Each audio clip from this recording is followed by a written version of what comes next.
Hello and welcome to the part 7 in our series on designing a two-story residential house. Okay, so sa part 7, dito na tayo sa designing reinforced concrete column using stud RCDC. Okay, so let's open RCDC, new project, project name.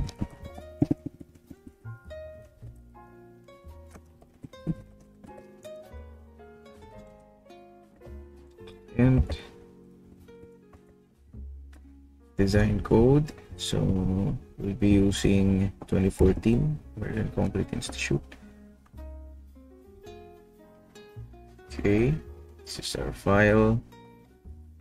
Ayan, pag na-link na natin yung stud file, lalabas na to, and then choose na lang tayo. So sa beam, previously roof deck yung na-design natin. Okay, ngayon sa beams, kaya na tayo sa beams, and ngayon columns tayo. Okay, let's create new project.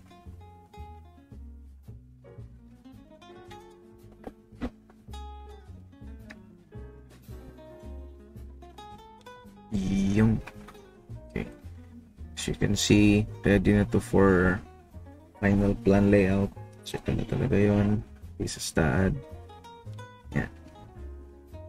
And then first nating lagyan ng data is itong portion na to, level data. So since grade 60 tayo lahat, okay, 210,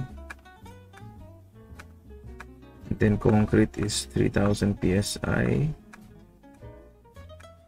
Okay, cover 40 lang natin. Okay, then settings, design settings. Okay, detail design and special tayo. Special tayo dyan. Consider beam shear. Okay, then tayo uncheck ko na itong optimize design. Pwede ba i-check na yan? So, ang sabihin optimize design, i-design niya yung section mo, yung column, based sa pinaka-optimum na setup. So, ang mangyayari, if you have mixed bars, so, yung rebar na gagamitin mo is 16 and up to 20, 16 and 20 mm. So, ang mangyayari, magmi-mix yun para lang makuha yung optimization. So, i-uncheck ko na lang to. And then, yun na to, resultant moment. Okay. Sa material properties, add tayo. Lagyan natin na grade 40. Yan. The next is reinforcement settings. Okay. Column rebar, 16 mm na lang gamitin natin. Fix natin to 16. Shear wall link member, okay, 10 mm. Done. Okay, then check na lang to kung gusto nyo ng kailangan i-check. So 60 naka-check naman yan, which means okay siya, pwede siyang magamit. So naka-check, and then okay tayo dyan. Detailing and drawing. So itong lap splices, meron ka ditong choices, rebar or mechanical. Okay, rebar splice lang tayo dyan. Location, pwede mong i-indicate dito. Mid-height, force mid-height naman. And ayan, staggered yung orientation. That's it. Then same sa beam, pwede nyo i-edit to.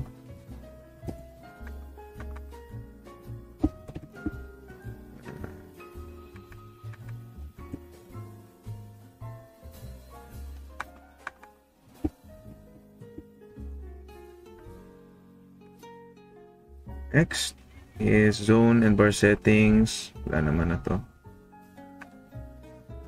Then basic load na tayo. Force EX for earthquake and in X direction. EZ, in Z direction, dead load, live load. Transfer natin yan. Yan yung mga primary load cases natin. And then, gagamitin nating load combination is based lang tayo dun sa consta add file. So, check. Okay. Mga ultimate load combos na ito. Okay. So, click.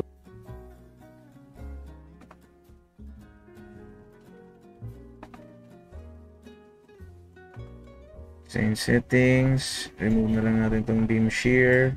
Okay.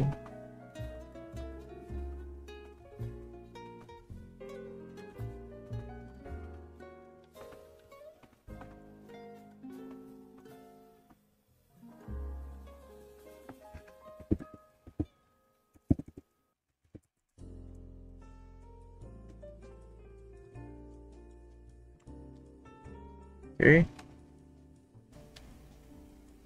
Yun. Okay. So, ito na yung design result ng ating columns. So, ito yung setup niya. We have the column designation, levels, sizes in each level, material parameters, capacity ratio in eggshell and flexure.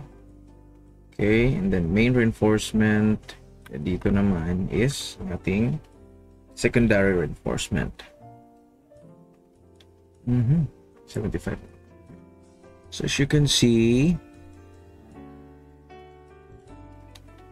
for example, wala namang failure tayo. So if merong failure and need i-redesign,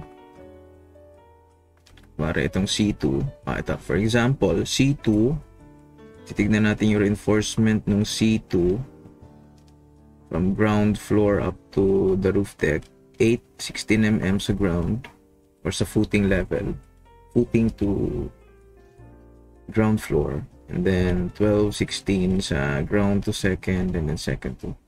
So, of course, yung 8 na to sa ground, gagawin natin itong 12. Para uniform na. Okay? Try natin i-redesign. Of course, mas safe na siya pag 12 or mas hindi na siya mag-fail. Right click. You can use redesign column, section, redesign column, and level. So, dito tayo sa section. So, ang lalabas niyan, ito na. Okay? So, dito sa section, gawin natin siyang 12. So, dito tayo sa number of bars along D. Ginawa natin yung 4. Boom. So, nagtagdagan na yung along D na side ng bar na isang layer. Then, along B, isa. Yan. So, all in all, 12 bars. So, syempre, and then, to calculate, click mo lang to. Boom. So, okay na siya. So, titignan natin yung capacity. Eggshell 0.2, flexure 0.5. Then ayan, nakikita dito section capacity. Okay, so ito yung capacity Pmax. Ayan. Then moment and moment Y, capacity ratio, critical combination. So ito yung critical combination natin. So, meaning, ito yung PU, ultimate loading. Okay. Then, once satisfied ka na, click lang natin to, accept. Or, pag meron ka pang changes, click natin to, unlock. So, let's say, change natin. Okay. Gawin natin tong 30x30. Pwede mong gawin yun, and then redesign. Or you can also set sections, rectangular, pwede mo gawing circular. Let's see, yun. Or C, polygon. Okay. Redesign natin. Open natin ulit. Okay. Now, if you, ito yung layering ng bars, changes. Ito naman, if gusto mong baguhin yung material parameters. Grade 40. Clear cover. And then, at this portion, ito na yung mag-change ka ng rebar diameters. For example, click mo to, add bar, or click mo to, change bar diameter. Okay? So, kung add bar ka, ito hindi na tayo makaka-add dito kasi full na siya. Change bar diameter, gamitin natin, click mo yung 19 or 20 mm. Then, click mo dito. Yan. So, change sa 20 mm. Or 20, use 22. Or gusto mong i-22 yung corners. Then, lesser bar diameter, yung smaller bar diameter, yung dito na sides. Or, ito namang portion na to is bundle. So, isang bar. Or gusto mo dalawang bar. Okay? So, let's say 16 mm na double. Yan natin dito. Yan. Okay? So, double bar na yan. Ito bundle. Okay? And then, balik tayo sa isa. Try natin dito. Okay? And then, what else? Diameter. Okay na. And then, again, if you want to check the design, click mo lang to, redesign, and then reset natin. Okay? Reset natin sa 16. Babalik mo sa una. Then again, gawin natin itong 8, 12. Uniform siya. Then accept natin. Then boom. Okay na siya. Now, itong C2, since upper floor, pwede natin itong malesen. Redesign natin. Try natin kung okay siya sa 8 lang. So, reduce tayo na dyan. Okay? So, 8 bars na lang. Let's see. Ooh. So, ito na yung failure na lalabas. Column design failure. Beam column joint not satisfied with provided steel. So, meaning either konti yung steel mo or maliit na smaller diameter. So, pag ganun, dagdagan natin ng number ng steel or change mo into smaller steel size, rebar size, or palakihin natin yung yield strength. Okay? So, in this case, damihan na lang natin since we're using para uniform tayo na 16 mm. So, nangyayari, wala. Make it 12 na din. And then, or again, pwede mong hindi yan i-uniform. Pwede mong ganyan. Okay? So, 10 bars. Let's see kung pwede. Wala pa rin. Try natin. Ito yung 4. Ito yung section. Since C2, mas malakas yung dito na section. Ayan. Check natin yan.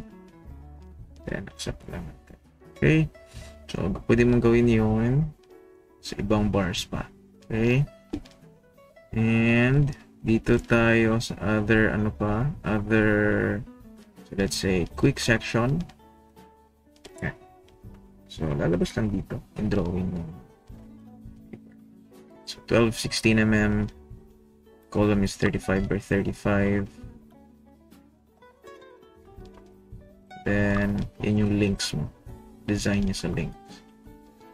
Then, interaction surface. So, ito yung load interaction diagram. Dito makikita. Moment versus P. Agad.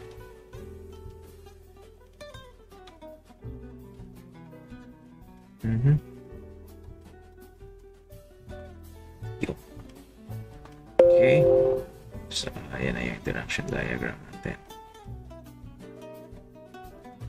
So, dito, 12, 16 mm. Okay. Then, at 0P. So, ayan.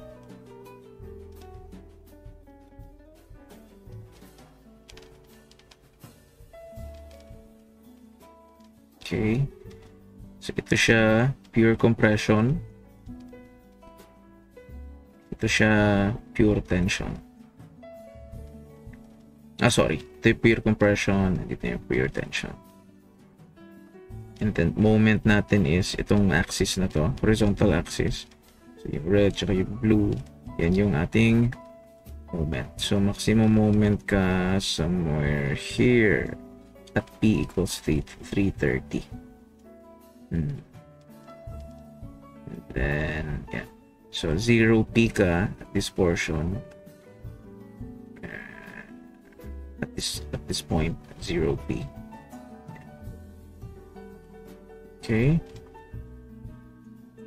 And yung 3D interaction diagram. And then next, pwede kang magre-design column. Yung pangalawa, ito yung lalabas niya. So, dito, maka-change ka lang nung sizes and material properties. Okay. And yung next is redesign level. Okay, yan. Click mo lang itong level na to. Ano yung gusto mong i-redesign. Yan. And then, material properties lang pwede mga change dito. Then again, pag-click mo doon, meron kang changes, click redesign, then once okay, good, accept mo na lang. Okay? Next, ano pa? Ignore section, copy reinforcement. Pwede may copy yan, and then click mo yung iba, and then paste mo doon. So, for example, ito gusto mong i-copy. Ito gusto mong i-copy. Dito sa C3, yeah, paste reinforcement. And then, okay, ito importante rin. Edit link arrangement. So, gusto mong changes, like for example, mas maganda yung naka diamond para sa gabal dito sa loob. Magpapasok ka ng pump or vibrator. Okay. Pwede mo yung i-change dito. So,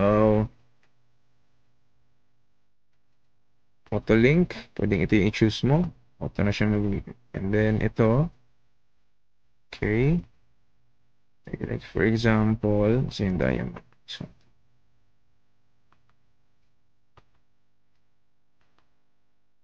yung. So, pwede ka maglagay ng ganyan. And then, i-remove natin ito.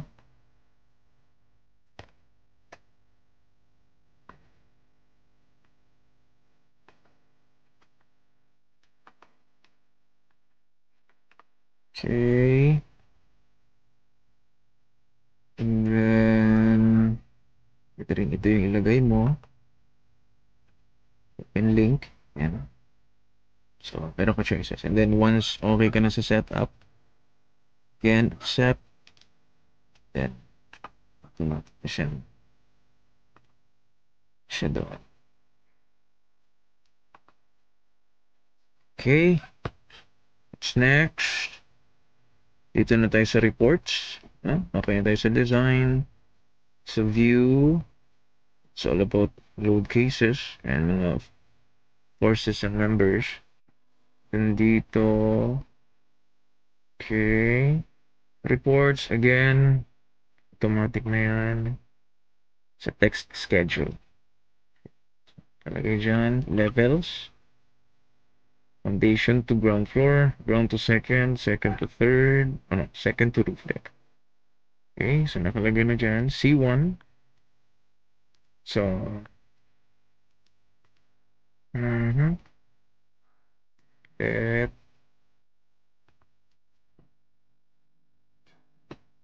okay, so C1, SDR zone, confinement zone. So dito yung mas masinsin yung rebar natin. Okay, so sa bottom and top ng column.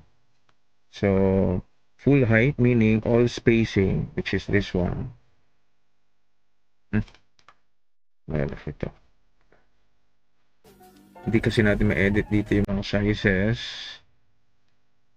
So, sa AutoCAD na lang ito i-edit kung mabasa. So, itong full height meaning from 0 to 1.2 meters. So, from footing, full confined yan. Zone na yan. Okay? So, sa ground to second, yung confinement zone natin is, okay, palagay na dyan, 600 mm. That, 600 mm. Yung confined natin. So, 75 mm tayo dyan, center to center. Okay, then second to roof. Lagay na dyan rebar, number of bars, column size, and material. Okay, so yun yung section or text schedule, detailed drawing. Okay, yeah. Pwede kang pumili kung anong level. So, syempre, full level tayo. Footing to roof beam. So, C2 na. Boom. So, ayan. So, ito yung detail niya. Footing to ground. Foundation to ground. Ito yung ground to second. And indicate na din dyan ng links. Ayan. And okay, ito. Main link. Okay. 75 since full height tayo dyan ng confining zone. Okay. Then dito naman, confining zone natin 585. So at the confining zone, 75 mm yung spacing natin. The rest, 175 tayo. Same dito. Okay. Next, elevation. Pwede kang C2 pa din. Pwede mo i-change yung drawing detail. Okay. Yung location ng lap splices. Lead height natin malalagay. Type, either mechanical or rebar. Rebar splice tayo dyan. Then, okay. So, ito na yung elevation. Okay. From ground to ground, foundation to ground to second, second to roof. Yun, medyo jumbo tong ano niya. May edit natin to sa AutoCAD. Okay, indicate na dyan yung confining zones. Okay, just this one, this part, 585. Then here, ito, kasama yung, of course, intersection or joint, beam column joint, kasama yun sa confining zone.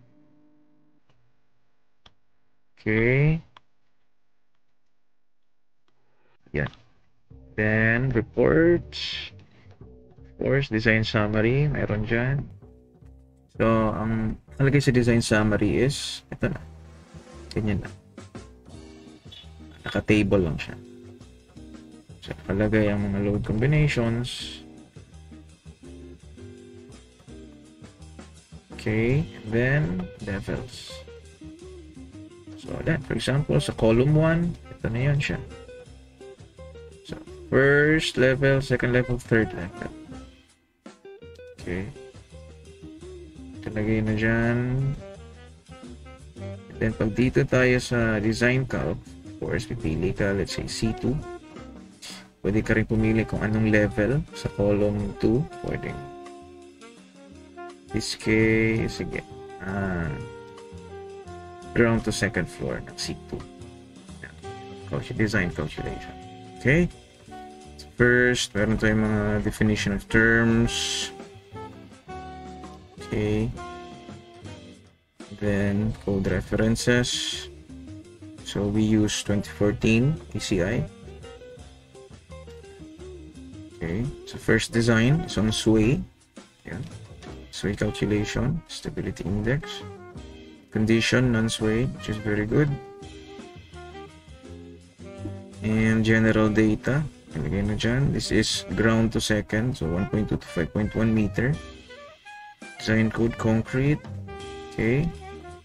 3000 psi or 20 MPa, 410 MPa. Sa steel. Okay. Load data. Critical na. Ayan. Palagay na dito ang critical load combination, which is load 32. Okay. Critical location. Sorry. Load combination 25. Critical location top joint. Palagay na rin dyan ang ultimate axial load and mga moment. Okay, and then effective length calculation. So, dito na talaga din. Include slenderness check. Okay, ito yung outcome. Volume not slender along D. Along. So again, pag nag-fail siya sa slenderness, increase natin na naman yung size. Okay.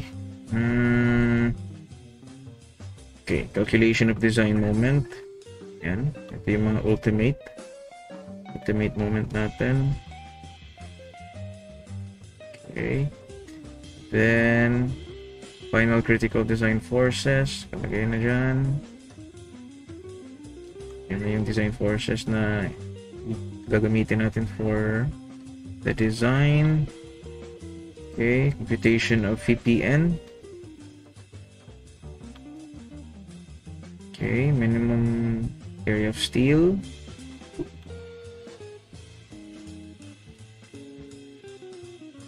Capacity ratio, which should always be less than 1. 0.7 is very okay na. Hindi ganun ka. Again, if you have capacity ratio na mas lesser, pwede nyo pang i-adjust para mas malapit siya sa 1. Okay. Kasi over design na siya. Medyo malayo sa 1. Design of shear. So, ang kwan lang dito is hindi mo makikita yung formulas na ginamit. Okay? So, puro values. And then, table of links. So, yeah. Basically, yun na yung design calculations. And then, joint checks, design for loadings. So, again, BOQ. Pwede siya. Compute, and of course, bar bending schedule. Pwede mo ma-generate. Let's see. Generate natin. C2 lang. Rebar length, 6 meter. And then, pwede kang gumawa ng spreadsheet output or AutoCAD drawing. So, ito, drawing lang muna tayo. Element, screen, generate. Natin, bam.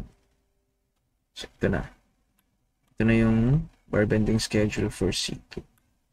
So, dyan na lahat. Splice location. Center ng column. So, of course, staggered na yan. Kasi naman yan sa code. Per code. Okay. Then, ito na yung table. Bar bending schedule. So, cutting list na talaga pa. Alright. And then, merong summary dito for weight and length. So, magagamit natin for estimate. Na lahat. What else? ABC. So, that's it. Okay. Thank you.